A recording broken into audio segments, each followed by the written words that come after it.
What's going on, Junkie Nation? Gorgeous George and Goes are back with another MMA superstar. This time we get to talk to Austin Vanderford, who's got a big fight coming up against Anthony Adams at Bellator 284. This takes place Friday, August 12th. They're out in Sioux Falls, South Dakota. What's going on, Austin? Yo, what's up, guys? Sioux Falls, huh? All right. Yeah, have you already started looking into this or anything like that? I don't think we have to worry about cold, if anything, extreme heat or humidity. Do you even worry about that, the locations? Not too much. No, I mean I'm from Alaska, and then the complete opposite. And I've been living in Florida for 2 years, so there's not really too much that can. Yeah, I'm pretty good in any climate. Yeah. Um, you're on the Peloton right now. Are you actually working out or you're just decided to do the interview on the Peloton?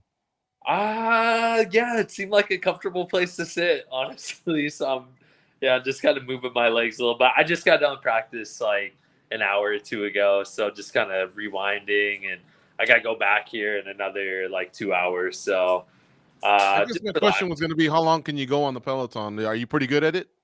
Yeah, I'll do. I think I've done like an hour and a half ride or something. What? Yeah, Wow. yeah. I work out for a living, man. Yeah, it's true, I but should be man, an able hour and to. a I half. should be able to work out for a while. See, I did my buddies when I was I was on a good run last year, and I did 20 minutes, and I told them I can keep going, but my ass is hurting. So Yeah, I don't man. know if you just get used to it or if you have the cushion cycle pants or shorts or whatever. You just get used to it. You got to come out of the saddle. You got to stand up a little bit and come out of the saddle for a while. So listen, we've interviewed you probably a half dozen times. Each time was a little bit different. Well, no, completely different in Yeah. the sense that you were undefeated, and so you took your first loss. Now you're looking to dust yourself off and get back on the saddle. Was it in any way, did pressure come off? A lot of fighters have said, I actually knew it was going to happen to me one day, and so now I can kind of like just recharge or maybe have a different type of focus. I don't necessarily like think pressure in that way or anything. I always hold myself to a high standard and going out and getting a victory, regardless of what my record is or whatever. So I don't think any pressure in that sense. More than anything, I'm just excited, honestly, to get back out and fight again and go prove that. Not that it was a fluke, but I had an off night and I learned some things in the fight and might let the pressure get to me a little bit more in that sense, like in that fight with that opponent and whatnot. So I'm just excited to get back out and get right back to work. Were you more disappointed in the physical, meaning what your body did or didn't do, or the mental, how you approached the fight, cerebrally, the last one that you had? I think a little bit of both. Mentally, I felt really good going up into it. I was confident, and I truly expected myself to do what my teammate Johnny Eblin just did to him, and unfortunately, it just didn't work out that way, and I was able to learn. I wasn't patient enough, and got a little bit of an injury when I took a shitty shot, and just something I can learn from it and get better from, and I can confidently say I know that was worst performance of my life, and I'll be able to just build off of it and get better from there. And really, the only way is up. So I'm excited to go showcase that on the 12th. Austin, you've always been very mature in things that you've explained to us. Like, you say things in a short career that I think fighters don't even learn until later in their career. For you, how quickly were you able to figure out what went wrong, tweak it, and get back to where you're at now mentally? I think immediately. I've got some really good mentors around me. The guy who messaged me first, I think, was Chael Sonnen, and he likes throwing a little humor with everything and make you feel good. And And I was, of course, I was devastated. I was bummed out, and we fight for that opportunity right there to be the best in the world, and to fight against a guy like Gegard Mousasi, and to have that shot and really kind of squander the opportunity per se.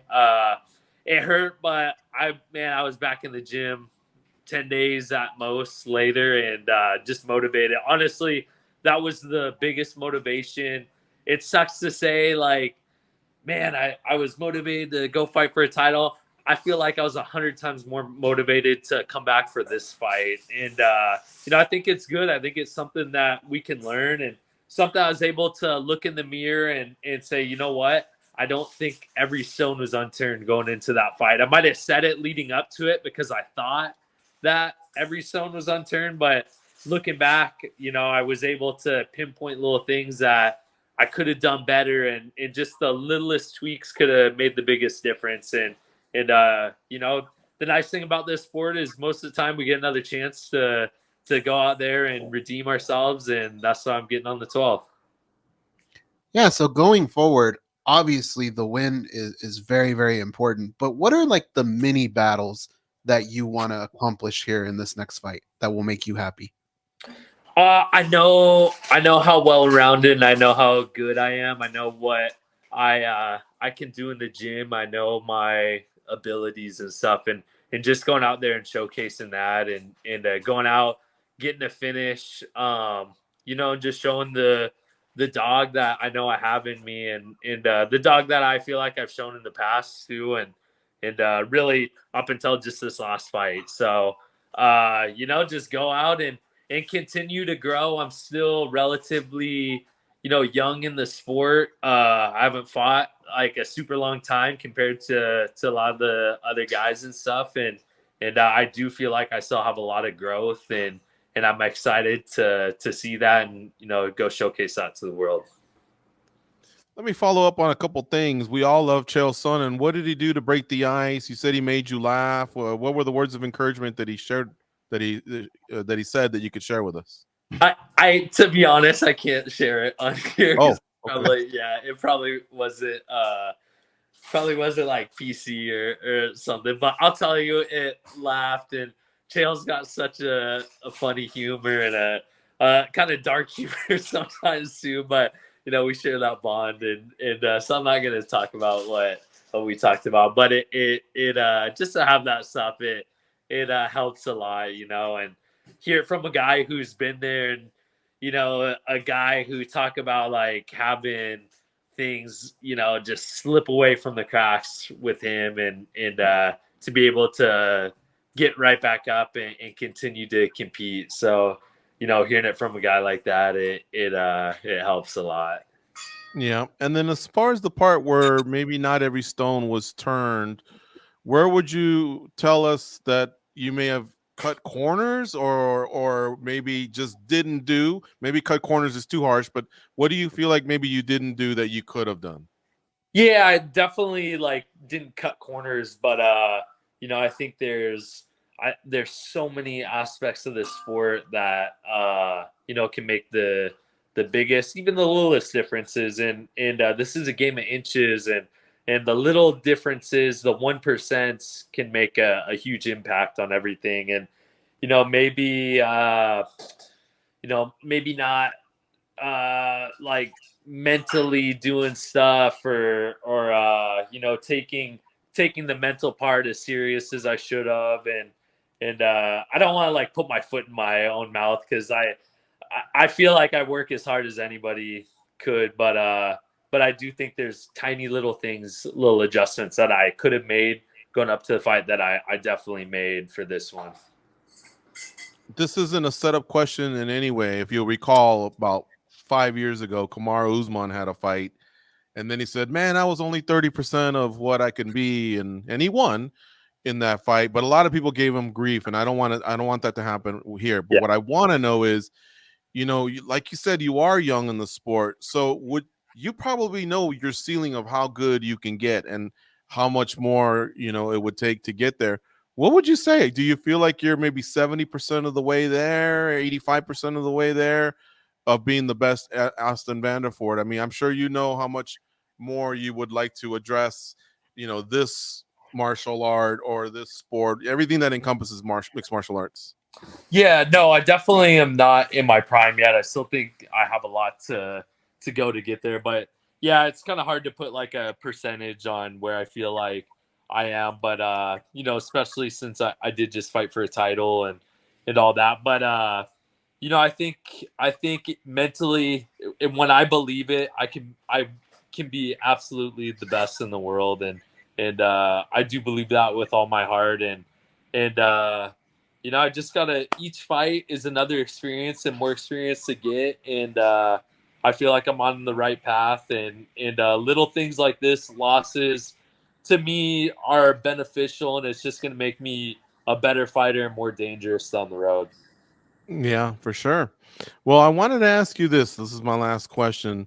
When you beat Cody Jones, that was February of 2019. So a little bit over 3.5 years ago. Yeah. That's the halfway to where your career is now. You've had 12 fights. That was at the 6th fight. What would the Austin Vanderford of today do to the one that beat Cody Jones 3.5 years ago? It's probably pretty amazing, right? Like how much better you probably are now than then. So imagine going forward. But I mean, you tell me, or would you kick your own ass from 3.5 years ago? Yeah, Austin Vanderford today would have finished Austin Vanderford back then in the first round for sure. So. I finished Austin Vanderford back then in the first round. I feel like I got that much more to even go from where I'm at right now too. So, I'm excited. I love fighting so much, and I'm ready to continue on. I'm back on the horse. I can't wait for the 12th. We can't wait either, man. Thank you so much for your time. We always appreciate it. Best of luck with whatever's left of camp. Safe weight cut, safe travels, and good luck on the 12th. Awesome. Thank you, guys. Good to see you guys.